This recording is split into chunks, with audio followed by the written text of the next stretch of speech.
What's up, everybody? Welcome to the Fantasy Flex podcast from the Action Network and Fantasy Labs. Happy Thanksgiving. I'm your host, Chris Raybon. NFL Week 13 Fantasy DFS preview is here. I am joined by one of the most accurate rankers in the game, the odds maker, Sean Kerner. Sean, happy Thanksgiving. Congrats on the top 10 finish a couple weeks ago in Fantasy Pros. How you doing? Thank you. Happy early Thanksgiving, and congrats on the top 3 finish a couple weeks ago. And my God, you are the Jalen Naylor whisperer. As soon as you gave out the dart throw, I said books should take the odds off the board because it's now 100% chance. You said I jinxed it. I said there's no such thing as jinxing a Jalen Naylor touchdown. So I kind of love the fact that you have the Vikings matchup this week. So I'm going to be patiently waiting to see if I'm about to hammer Naylor's touchdown prop right now. Yeah, and it's crazy because I actually thought that was during there was just a slow slate was so hectic. So I thought it got overturned because I saw them go to break and they cut away from it on red zone, and I just assumed he stepped out because they were showing his foot, and when they cut away and don't return to the game, it's like, all right, I guess it didn't. Right. And then next thing I know, I look at the box score and I'm like, oh, it did stand. I'm like, okay, yep, okay. So, we'll try to get some more hits on this one. We'll go through every game on the slate, starting with the Thanksgiving slate, then the Black Friday, and then Sunday, Monday. But before we do, a reminder that Sean and I have teamed up with DraftKings Pick6. This Thanksgiving only, DraftKings is cooking up an offer for the whole fam. New Pick6 customers get $50 in Pick6 credits when they play $5 or more on their first picks. And if that's not tasty enough, all customers can opt in to receive a 50% winnings boost for NFL Week 13. Here's how Pick6 works. You pick 2 to 6 players of the same sport and choose if they'll have more or less of a certain stat: touchdowns, passing yards, interceptions, and the like for NFL, points, assists, rebounds, and so on for NBA. You lock in those selections and compete against opponents for a shot at huge cash prizes. Plus, you can opt in for a 50% winnings boost to be used on NFL Week 13 only. Max entry fee and reward varies. Sean, I am going to go with Jordan Love on Thanksgiving. More than 0.5 interceptions. I have his odds of throwing a pick in the mid to upper 50%. He's actually thrown one in all but one game this year. I think he's going to have some regression on that, but I do think that he goes more than 0.5 picks on Thanksgiving. What about you? Yeah, I'm going to go with another Thanksgiving one here. I'm going to go with CeeDee Lamb, less than 6.5 receptions against the Giants. I'm projecting him actually closer to 5.7. And this is a game where, Dallas should be able to play with the lead for most of the game, lean on the run game and their defense here against whoever's, under center for the Giants. Plus, as you mentioned, if he gets, a long touchdown early, that'll only help his less than here. And, he's a player where probably a ton of people are going to be on his more than. So I think this is great leverage here. We're kind of fading the public here, and I think this is the sharp side. So give me CeeDee Lamb less than 6.5 receptions. I like that. I currently have it projected at 5.9 receptions for CeeDee Lamb. And if you all out there are interested in playing DraftKings Pick6 as well, and maybe getting some more than or some less than CeeDee Lamb, make sure to download the DraftKings Pick6 app now and use code FLEX6, that's FLEX6, for new Pick6 customers to play $5 and get $50 in Pick6 credits. Plus, opt in to receive a 50% winnings boost for NFL Week 13 only. All right, let's go main slate. Seahawks at the Jets. Seahawks favored by 2.5 on the road. Total 41.5. Sean, who are you looking at in Seahawks Jets? Yeah, so this is just a really top-heavy game. Don't need me to tell you to take Kenneth Walker or Garrett Wilson types. So I'm going to go with the clear dart throw here. It's Xavier Gibson at min price. He's $3K. He's a guy that's probably going to have very low ownership. But he has, taken over the number 3 wide receiver role since the Mike Williams trade.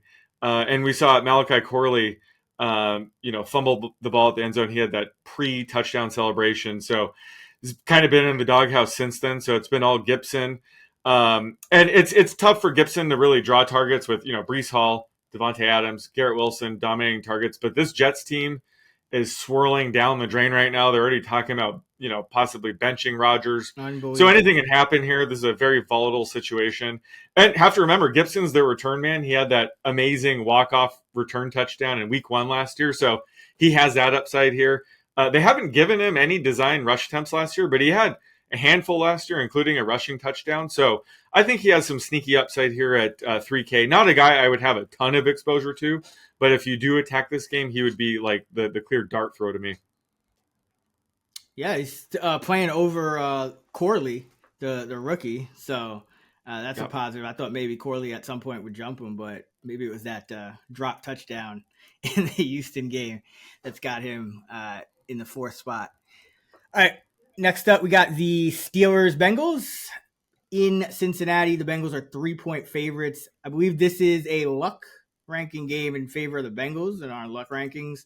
I don't know if I could fade Tomlin, though, as an underdog. But so you kind of keep that in mind when you look at this game. The Steelers will probably find some ways to do some crazy things. So I'm going to go with Calvin Austin.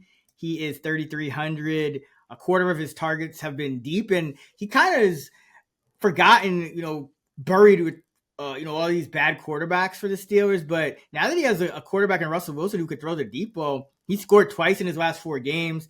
And I still think, there's going to be people kind of trying to catch that Mike Williams breakout in a bottle. So even though Austin did have a good game last Thursday, I believe it was, I don't know if he's going to be too chalky or anything like that. So like to go back to Calvin Austin, I think he's going to have a lot more of those splash games now that you have Russ at quarterback. And on the other side, Jermaine Burton at 3,100, the number 4 receiver for the Bengals, but love to target these rookies coming out of a bye. Hopefully he doesn't fall asleep at any meetings or anything like that and get healthy scratched, which has happened already this season. But he's got an average up to target of just under 23. 2 of his 4 catches this year have been of 40 plus. And as the number 4 receiver, he's been on the field about a quarter of the time. So it's a true dart throw, but he could start to cut into Yosevach's time, I think. And coming out of the bye, that might be, when we see their playing times flip, assuming, he didn't just do anything to piss off the coaches during this layoff. So I think Burton is a guy who's probably going to pop at some point for a long touchdown. So like him along with Calvin Austin. Next up, we got the Patriots and the Indianapolis Colts. Colts looking a little banged up. Josh Downs, some offensive lineman injuries. So not sure they'll be at 100%. The line is 2.5. There's some 3s out there in favor of the Colts on the road. 42.5 is the total. Sean, who do you got? I'm sticking with my boy here, A.D. Mitchell at 3,900. If there's anything I've learned the last few seasons, it's to not shy away when I'm waiting for a rookie to break out. I think it's going to happen any week now with Mitchell. He needs the only thing slowing him down is playing time. He hasn't been able to be on the field because, the Colts are pretty stacked at wide receiver. He's also just missed on some long catches, some potential touchdowns. So he's also due for just, positive regression and just luck. But as you mentioned, the Colts wide receivers are dealing with quite a few injuries. Pittman's is playing through like a back injury. Josh Downs is week to week. I think he might miss here. Ashton Doolin is in danger of missing. So we could see Mitchell get a ton of playing time here. He cashed in week 10 in the same situation where he had, extensive playing time against the Bills. So again, he's the kind of guy where you want to be in on him pretty heavily before he breaks out than after, before the market kind of catches on. But he's just a rookie that, I my comp for him is a raw T. Higgins. I just think he has massive, massive upside, and it's going to hit eventually. And I think this could be the week he actually sees enough playing time to pop off. Yeah, I mean, he was playing like 70-80% of the snaps those first couple weeks without Josh Downs. So Downs being out would be big. And before we move on here, a quick announcement. Action Network is running back our annual Black Friday sale, offering our best price of the year on a year-long Action Pro subscription. If you're still on a Pro subscriber, visit actionnetwork.com/Black Friday, and you can get $40 off a year of Pro. Receive instant access to all of the picks and projections from myself, Sean Kerner, Stuckey, and the whole Action Network squad. That's actionnetwork.com/Black Friday for the best price of the year on Action Pro. All right, next up, we got the Cardinals at the Vikings. Vikings favored by 3.5, the total 45.5. And yeah, I'm going back to Jalen Naylor here. I mean, you have to. Hold you on. have to. 3,500. Hopefully he catches more than one ball with a touchdown this week, but he's on the field over 50% of the time. You got to worry about Jefferson. You got to worry about Addison now. Hawkinson, you mentioned. Like, everyone's a bigger threat, so he's going to find himself with opportunities, and that's why he's caught 5 touchdowns already this season. He's got 7 red zone targets. So this Cardinal defense, 26th in DVOA against wide receivers, not among their team's top 2, according to FTN. So this is a good matchup on paper for Naylor as well. And on the other side, Zay Jones, he is min-priced, and he overtook Dortch. He's been overtaking Dortch as the number 3 wide receiver. Thought that might happen at some point. They're both different kind of receivers. So I wouldn't be surprised to see it flip-flop, but Zay Jones did run around on 48% of the dropbacks last week to 23% for Dortch. So, he is on the field and hasn't seen a target, I don't believe, actually, this year yet. So he's going to come out of nowhere one week and probably catch, 4 for 48 and a touchdown or something like that when the Cardinals, just need to throw it and they're not, target their top 2. So this is kind of a sneaky play here. Zay Jones, 3K. Eventually, I think he's going to find himself with a catch. Titans at Commanders. The Commanders are favored by 5.5 at home. The total 44.5. Commanders dealing with a lot of injuries too. You got Wiley is banged up on the O-line, as well as the center, and a couple running backs, Eckler and Robinson, banged up, among others. Who do you like in this one? Yeah, well, first off, gotta parlay Jalen Naylor touchdown like a Nick Westbrook-Akina touchdown. Why not? Right, yeah. So Nick Westbrook-Akina, just a touchdown machine now, so he's an option in this game. But my guy is going to be Jeremy McNichols at 5,400. Both Brian Robinson Jr. and Austin Eckler are looking iffy this week. So McNichols would be the lead back for Washington if both were to be ruled out. Chris Rodriguez, who I also like, would mix in as well, but McNichols would be the guy to have. But for now, it's impossible to project or rank this backfield until we know more. Yeah. But I do like that DraftKings, priced him up at 5,400. So if he does end up getting the start, I don't think his ownership's going to be out of control because, again, they priced him up quite a bit, kind of anticipating that. So I think that's going to help. I think that'll keep his rostership at bay. And he's a threat for multiple touchdowns here in that scenario. So he just has a ton of upside, and he's a guy that I can't see many people clicking and having in like too many lineups. So I think he's going to be a solid play this week. If I would say maybe just if either Brian Robinson or Austin Eckler are out, like if just one of these guys are out, I think he's going to provide enough upside to use in GPPs. Yeah, and I would think Eckler's going to be out. I mean, he got concussed and went to the hospital, and they had to go visit him in the hospital. It's his second concussion. So, I mean, listen, injuries have been weird this year, and guys playing, not playing. But I would be highly surprised if Eckler played. Robinson tends to tough it out, but he could be limited, so that would make McNichols even a better contrarian play because Robinson would probably get the nominal start, but could be a threat for 5-6 carries again or something like that. So yeah, I like McNichols.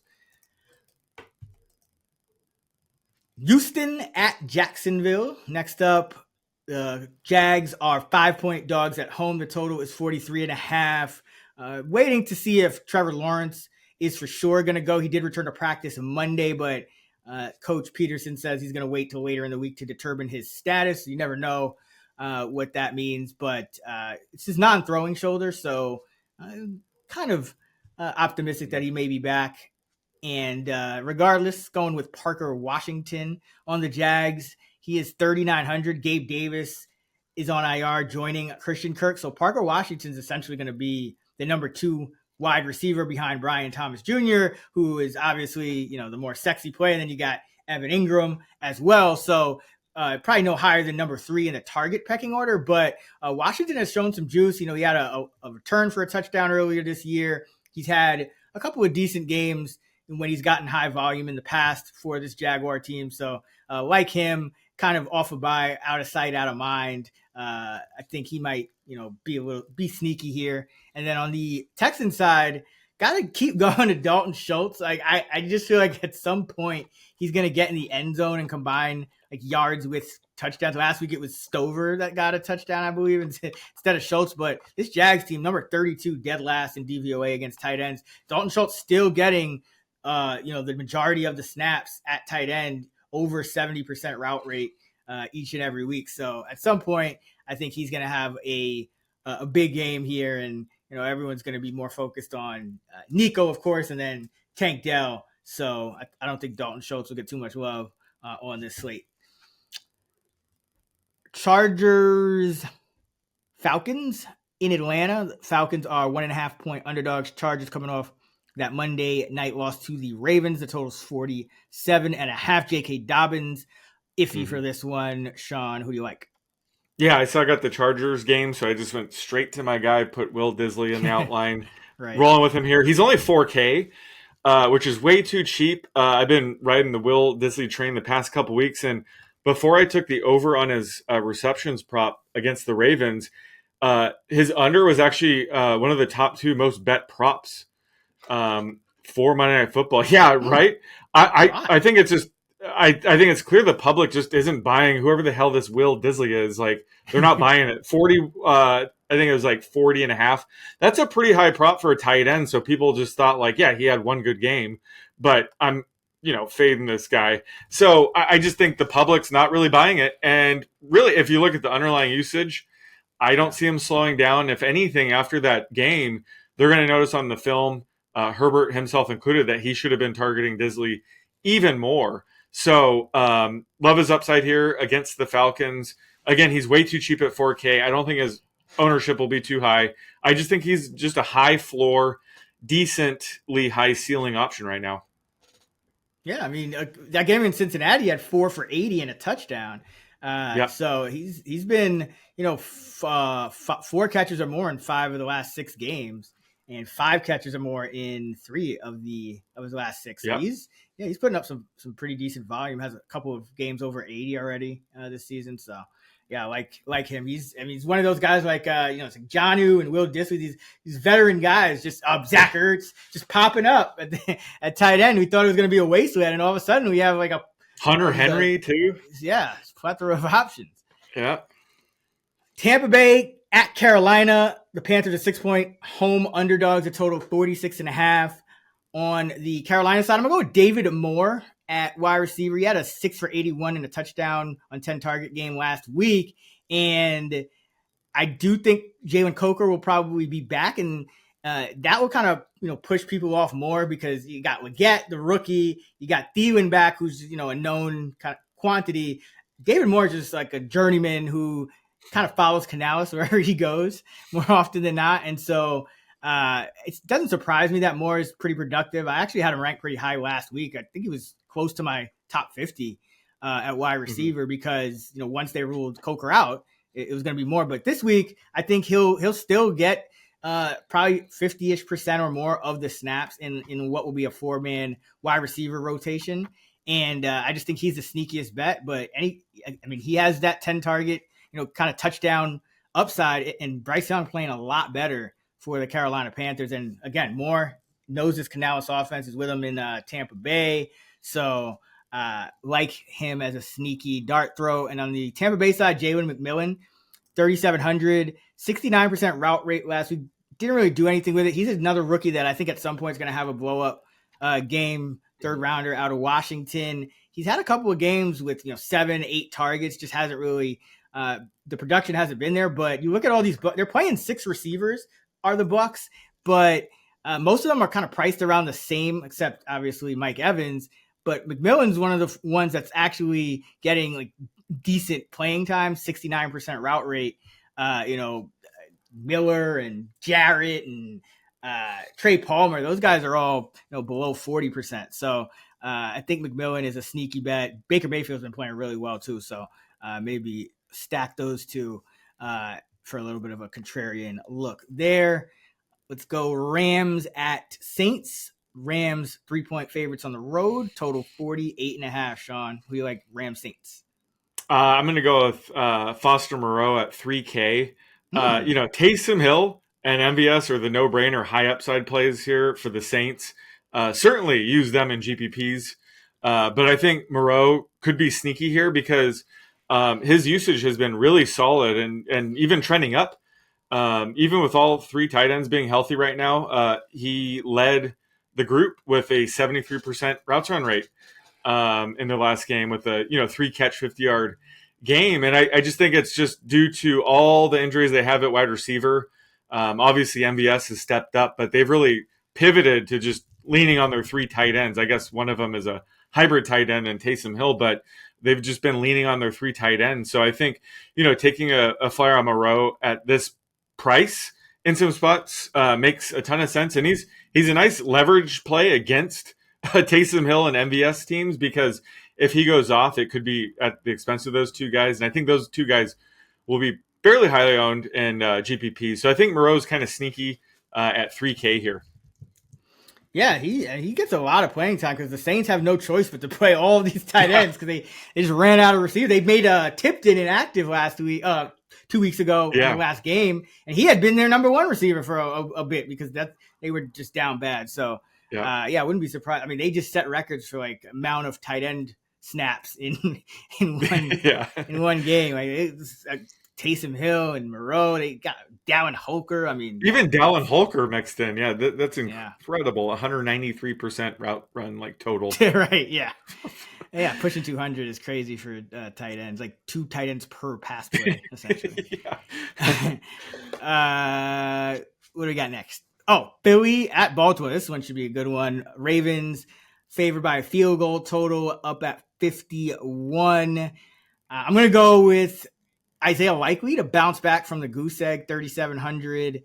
And, this Baltimore receiving core, it's been really tough to kind of predict week to week, but Mark Andrews is starting to come on, maybe kind of lull some people in. But just when you think you can kind of project this Ravens receiving core, and it's like, okay, Flowers, Bateman, Andrews, got it. Then Likely's going to pop right back up with, 85 yards and 2 touchdowns. So love him coming off a goose egg. And on the Philly side, it's really tough to find a dart throw. Thought Britton Covey might get more snaps last week, but he didn't get too many. So I'm going to go with Jahan Dotson just because he hasn't really done much this year, but he's still the safest bet for playing time and rarely gets more than 1 or 2 targets in a game. So I don't think people will really be on him or, excited to play him. People will probably look at, Johnny Wilson or maybe even Covey or Calcaterra if they're trying to go cheap on the Eagles. But Dotson still has, he still had that rookie year. He had some decent touchdown upside, and there's always going to, as we're in week 13 now, usually even the Jahan Dotsons of the world have, one blow up game before the season's over. So would be a good time for one against Baltimore, who has struggled against wide receivers. And before we get out of here, I just want to mention that we have a new account on the Action Network app called Parlay Express, where all of the action experts are contributing some fun long shot and parlays. So we're going to pick our favorite plays, one from each of us from this podcast, and we'll throw them in a anytime touchdown parlay. Last week we had A.D. Mitchell and Jeremy McNichols. It did not hit. McNichols got close. I think he got pushed out at the 3 or 4 yard line late in the Commanders game. But Sean, who's going to be your leg of our anytime touchdown parlay express for this week? I got to stick with A.D. Mitchell here. Could have way more opportunity. Last week was way more of a dart throw. This week could actually have a legit shot to score depending on Josh Downs status. So we probably won't have odds for this anytime soon, but whatever they are, I want them. And I'm going to go with Parker Washington. I feel like it's the poor man's 80 Mitchell, it's he's going to get a lot of playing time. He got 2 receivers on injured reserve and has some juice as well.